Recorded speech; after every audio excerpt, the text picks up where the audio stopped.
दोस्तों नमस्कार, प्रणाम, अभिवादन स्वीकार करें। शुरू करते हैं आज की बड़ी खबरें। मध्य प्रदेश के सभी 52 जिलों की खबरें। किसानों के लिए बड़ी खबर है।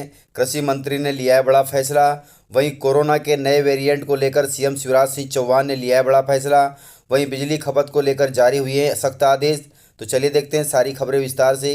यदि आपको खबरें पसंद आए तो वीडियो को लाइक जरूर करिएगा और इसी प्रकार की खबरों के लिए आप चैनल को सब्सक्राइब कर लें। खबरें पूरी पाने के लिए वीडियो अंत तक जरूर देखिएगा।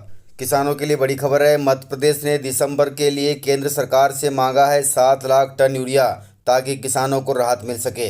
रबी फसलों के लिए यूरिया और डीएपी खाद की आपूर्ति सुनिश्चित करने के लिए राज्य सरकार ने केंद्र सरकार को 7 लाख टन यूरिया दिसंबर में देने की मांग की है। साथ ही 2.5 लाख टन डीएपी खाद भी मांगी गई है, ताकि किसानों को रबी सीजन में खाद की दिक्कत न हो। प्रदेश के पास अभी 2.5 लाख टन यूरिया और 90,000 टन डीएपी उपलब्ध है। 2 lakh tonne single super phosphate और 75,000 टन एनपीके का भंडार पड़ा हुआ है। फिर भी कहीं कहीं जिलों में किसानों को खाद की परेशानियां हो रही है। इस परेशानी को दूर करने के लिए राज्य सरकार ने केंद्र सरकार से 7 लाख टन यूरिया की मांग की है। सीएम शिवराज सिंह चौहान ने रविवार को खाद की आपूर्ति व्यवस्था को लेकर समीक्षा बैठक की और अधिकारियों को निर्देश दिए और कहा कि निगरानी बढ़ाई जाए खाद को लेकर के, और कालाबाजारी भी नहीं होनी चाहिए। उधर कृषि मंत्री कमल पटेल ने कृषि और सहकारिता विभाग को निर्देश दिए कि डिफाल्टर किसानों को सहकारी समितियों से नकद में खाद दी जाए। राज्य सरकार ने जिले के भीतर खाद वितरण की व्यवस्था बनाने के अधिकार कलेक्टरों को दिए हैं। वे ही तय कर रहे हैं कि समितियों के माध्यम से कितनी खाद बिकेगी और निजी विक्रय केंद्रों को कितनी मात्रा में खाद बेची जाएगी। तो इस प्रकार से पूरा कार्यभार कलेक्टरों के नियमित सौंपा गया है। सीएम शिवराज सिंह चौहान ने सभी जिला कलेक्टरों को कहा है कि किसानों को खाद की किल्लत नहीं आनी चाहिए, ये आप सभी सुनिश्चित कर लें।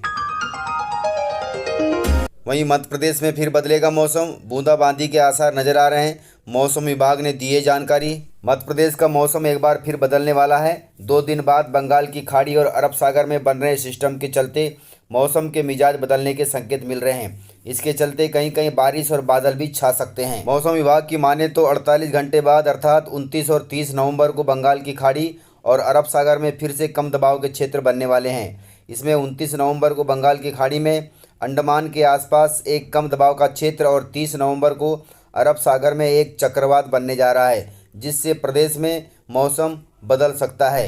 दोनों सिस्टमों के एक्टिव होने से हवाओं के साथ वातावरण में नमी बनने की संभावना है। ऐसे में सोमवार मंगलवार को बादल छा सकते हैं और कहीं कहीं हल्की बौछारें भी पड़ सकती है। खास बात यह है कि पिछले 50 साल में पहली बार दक्षिण भारत में सक्रिय मानसून के चलते प्रदेश के मौसम में बदलाव देखने को मिल रहा है। तो इस प्रकार से मौसम को लेकर जानकारी आई है। आप सभी सावधान रहिएगा, सतर्क रहिएगा।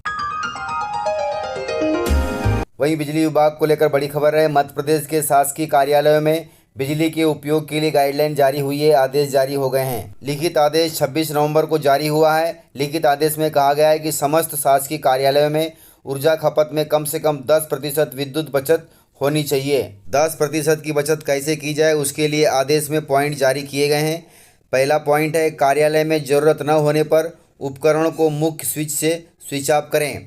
दूसरा है, कार्यालय से जाते समय समस्त विद्युत उपकरणों को स्विच ऑफ करें। तीसरा है, कार्यालय में सामान्य बल्ब की जगह गुणवत्ता युक्त एलईडी बल्ब का उपयोग करें, जो सामान्य बल्ब की अपेक्षा विद्युत की बचत कराए और ज़्यादा समय तक चले। और कार्यालय में दिन के समय कम बल्ब अर्थात न्यूनतम आवश्यकता अनुसार उपयोग करें।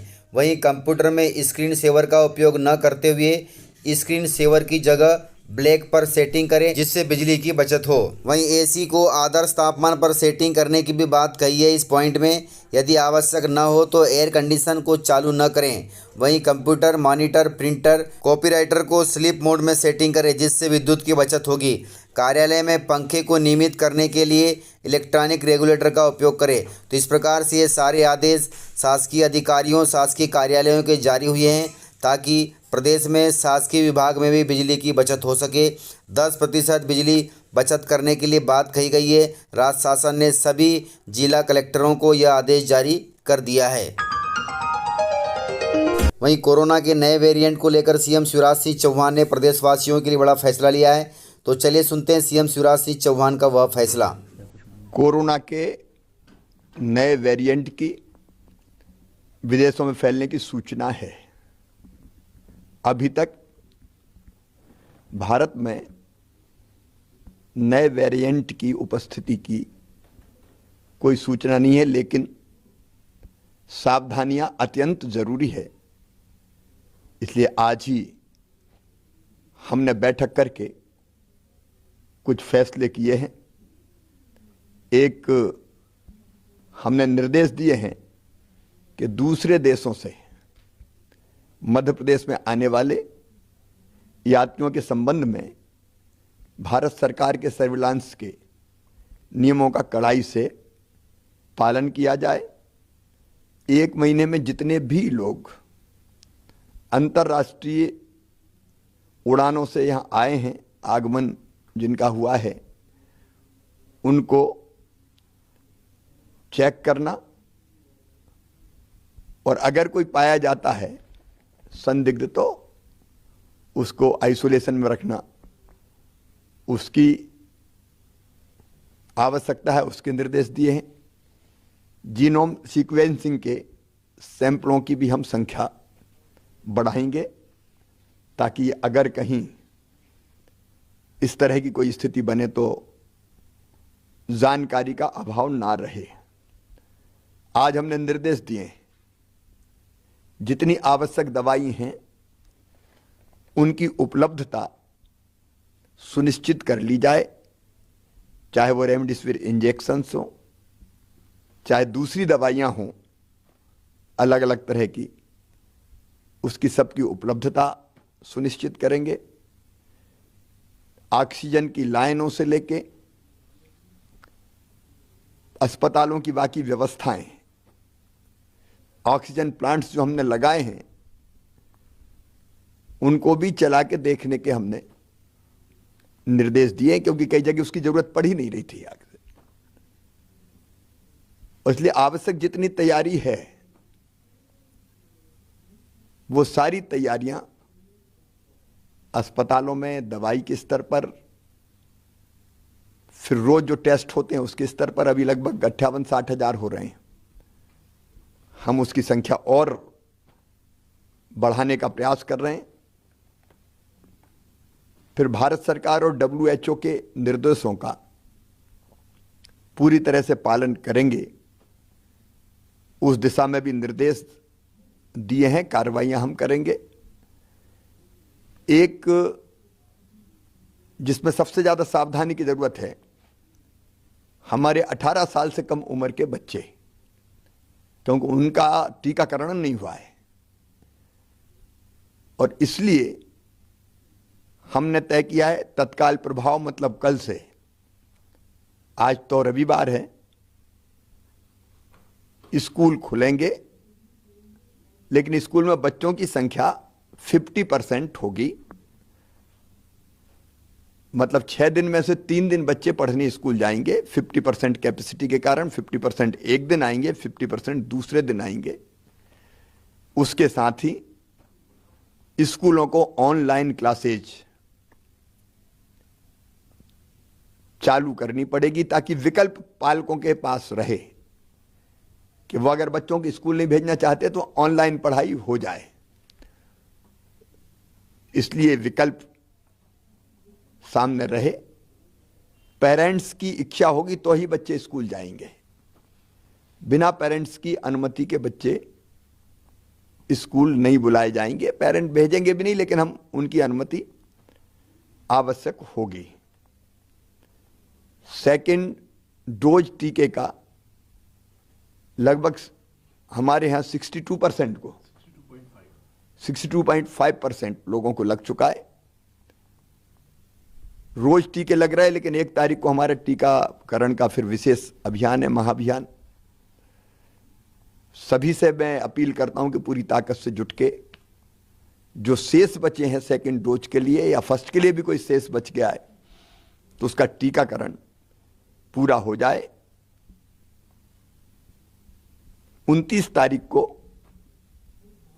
पहले से ही मेरा तय था कलेक्टर एसपी के साथ वीडियो कॉन्फ्रेंसिंग का, तो उसमें हम कोविड की पूरी समीक्षा करके सभी आवश्यक निर्देश कल कलेक्टर्स को, एसपी को, संबंधित और अधिकारियों को, कमिश्नर, आईजी सबको दिए जाएंगे। प्रदेश पूरी तरह से अलर्ट पर रहेगा। 1 तारीख को सवेरे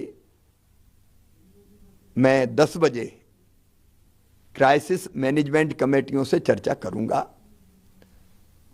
क्राइसिस मैनेजमेंट कमेटी हमारे जिलों की, मंडलों की, ब्लॉक्स की और पंचायतों की, और सबको हम तैयार रखेंगे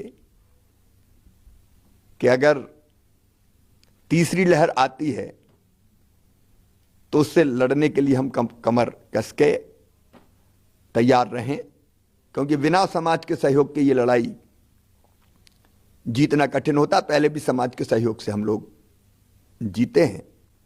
मास्क लगाना और दूरी बनाना, अभी हम कार्यक्रमों पर प्रतिबंध नहीं लगा रहे हैं, हम लोग नजर रखे हुए हैं स्थिति पर, वो देखेंगे। लेकिन ये अपील और आग्रह सभी प्रदेशवासियों से है कि कार्यक्रम में जाएं लेकिन मास्क लगाए रहें, यथासंभव दूरी बनाए रखें, हाथ पहले की तरह साफ करते रहें, और जरा भी लक्षण अगर दिखते हैं तो तुरंत टेस्ट, वैसे भी टेस्ट में सहयोग करें लेकिन तुरंत टेस्ट करवाएं। अभी स्थिति चिंताजनक नहीं है। प्रमुख रूप से 2 शहरों में ही पॉजिटिव केस आ रहे हैं, इंदौर और भोपाल में, और उनकी संख्या भी ऐसी नहीं है जो आज हमारे मन में डर पैदा करे, लेकिन सावधानी जरूरी है, क्योंकि इंदौर से फिर बाकी जगह मालवा और निमाड़ में और भोपाल से आसपास अगर संक्रमण फैला तो वो फैलता है। और इसलिए कॉन्ट्रैक्ट ट्रेसिंग, जो पॉजिटिव पाए गए उनका पूरा ध्यान कि वो आइसोलेशन में रहे। कॉन्ट्रैक्ट ट्रेसिंग, अस्पताल में जाने की जरूरत है तो अस्पताल ले जाने की व्यवस्था, ये हम सब करेंगे, क्योंकि अफ्रीका में और दुनिया के कई देशों में ये जो नया वेरिएंट है वो और ज्यादा तेजी से फैलता है, ऐसे समाचार आ रहे हैं। इसलिए सावधानी आवश्यक है, और मैं प्रदेशवासियों से अपील करता हूं कि बिल्कुल भी असावधान ना रहें। संक्रमण फैलने से रोकने के लिए जो आवश्यक नियम है उन सब का पालन करें। सरकार आपके साथ मिलकर कोई कसर नहीं छोड़ेगी। हमारी कोशिश रहेगी कि तीसरी लहर ना आ पाए। तो इस प्रकार से जानकारियाँ थी। यदि आपको जानकारियाँ पसंद आई हो तो वीडियो को लाइक ज़रूर करिएगा, और यदि आपने वीडियो पूरा देखा है तो उसके लिए बहुत बहुत धन्यवाद। वीडियो को ज़्यादा से ज़्यादा अपने दोस्तों में शेयर करें ताकि वे भी जानकारियों से अपडेट रहें और जानकारियों का लाभ ले सकें। तो आज की वीडियो में इतना ही, मिलते हैं सर अगली वीडियो के साथ। तब तक के लिए जय हिंद, जय भारत।